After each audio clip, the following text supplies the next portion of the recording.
ನಮಃ ಸೂರ್ಯಾಯ ಚಂದ್ರಾಯ ಮಂಗಳಾಯ ಬುಧಾಯ ಚ ಗುರು ಶುಕ್ರ ಶನಿಭ್ಯಶ್ಚ ರಾಹುವೇ ಕೇತುವೇ ನಮೋ ನಮಃ. ಆಗಸ್ಟ್ ತಿಂಗಳಲ್ಲಿ ದ್ವಾದಶ ರಾಶಿಗಳ ರಾಶಿ ಭವಿಷ್ಯ ಹೇಗಿದೆ ನೋಡೋಣ. ಯಾವ ಯಾವ ಗ್ರಹಗಳ ಬಲ ಬರುತ್ತೆ, ಏನೇನಾಗತ್ತೆ, ಅನುಕೂಲಗಳೆಷ್ಟು, ಅನಾನುಕೂಲಗಳೆಷ್ಟು, ಕಷ್ಟ ಕಾರ್ಪಣ್ಯಗಳೆಷ್ಟು, ಇವೆಲ್ಲವನ್ನು ಕೂಡ ನಾವು ನೋಡೋಣ. ಇನ್ನು ತುಲಾರಾಶಿ, ಈ ತುಲಾರಾಶಿಯವರೆಗೆ ಈ ಮಾಸ, ಈ ಆಗಸ್ಟ್ ತಿಂಗಳು ಏನ್ ಹೇಳುತ್ತೆ? 6ನೇ ಮನೆಯಲ್ಲಿ ಶನಿ, ಭಾಗ್ಯಸ್ಥಾನದಲ್ಲಿ ಗುರು, ಭಾಗ್ಯಸ್ಥಾನಕ್ಕೆ ಗುರು ಬಂದಿದ್ದಾನೆ. ಭಾಗ್ಯೋದಯವಾಗ್ತಕ್ಕಂತ ಒಂದು ಮಾಸ. ಜೀವನದಲ್ಲಿ ಹೊಂದಿಕೊಂಡ ಕೆಲಸಗಳು ಅನುಕೂಲದ ರೀತಿಯಲ್ಲಿ ಪ್ರಾಪ್ತಿಯಾಗ್ತಕ್ಕಂಥ ಒಂದು ಮಾಸ. ಸದುಪಯೋಗವನ್ನ ಪಡಿಸ್ಕೊಳ್ಳಿ, ಉಪಯೋಗವನ್ನ ಮಾಡ್ಕೊಳ್ಳಿ.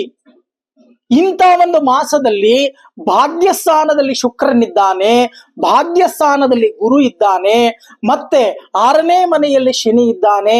ಎಚ್ಚರಿಕೆ ವಹಿಸಿ. ಪಂಚಮ ಸ್ಥಾನದಲ್ಲಿ ರಾಹು ಶನಿಯ ಕ್ಷೇತ್ರದಲ್ಲಿ ಸಂಚಾರವನ್ನ ಮಾಡ್ತಾ ಇದ್ದಾನೆ. ಎಲ್ಲವೂ ಕೂಡ ಅನುಕೂಲಗಳಿದೆ.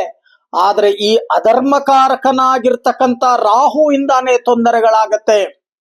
ನಂಬಿಕೆ ದ್ರೋಹಕ್ಕೆ ಒಳಗಾಗಬೇಕಾಗತ್ತೆ. ಆದಷ್ಟು ಬುದ್ಧಿಶಕ್ತಿಯನ್ನು ಉಪಯೋಗವನ್ನ ಮಾಡಿ ಎಲೆಮರೆಕಾಯಿನ ರೀತಿ ಜೀವನವನ್ನ ಮಾಡಬೇಕಾಗತ್ತೆ. ಈ ಒಂದು ಮಾಸದಲ್ಲಿ ಎಲ್ಲವೂ ಕೂಡ ಧನ ಇದೆ, ಧಾನ್ಯ ಇದೆ, ಸಪೋರ್ಟ್ ಇದೆ ಅಂತ ಹೇಳಿ ನೀವು ಏನೇನೋ ಯೋಚನೆಯನ್ನ ಮಾಡಿ ಇಲ್ಲದೆ ಇರ್ತಕ್ಕಂಥ ಸಮಸ್ಯೆಗಳನ್ನ ತಂದಾಗ ಈ ರಾಹು ಅಂತಕ್ಕಂಥವನು ಅಧರ್ಮಕಾರಕ, ಇಲ್ಲದೆ ಇರ್ತಕ್ಕಂಥ ಸಮಸ್ಯೆಗಳನ್ನ ತಂದು ಕೊಡ್ತಾನೆ. ಎಚ್ಚರಿಕೆಯನ್ನ ವಹಿಸಿ. ನೀವು ಮಾಡಬೇಕಾಗಿರ್ತಕ್ಕಂಥ ಒಂದು ಪರಿಹಾರ, ಪ್ರತಿನಿತ್ಯ ರಾಹುಗ್ರಹದ ಮಂತ್ರವನ್ನ ಜಪವನ್ನ ಮಾಡ್ತಕ್ಕಂಥದ್ದು.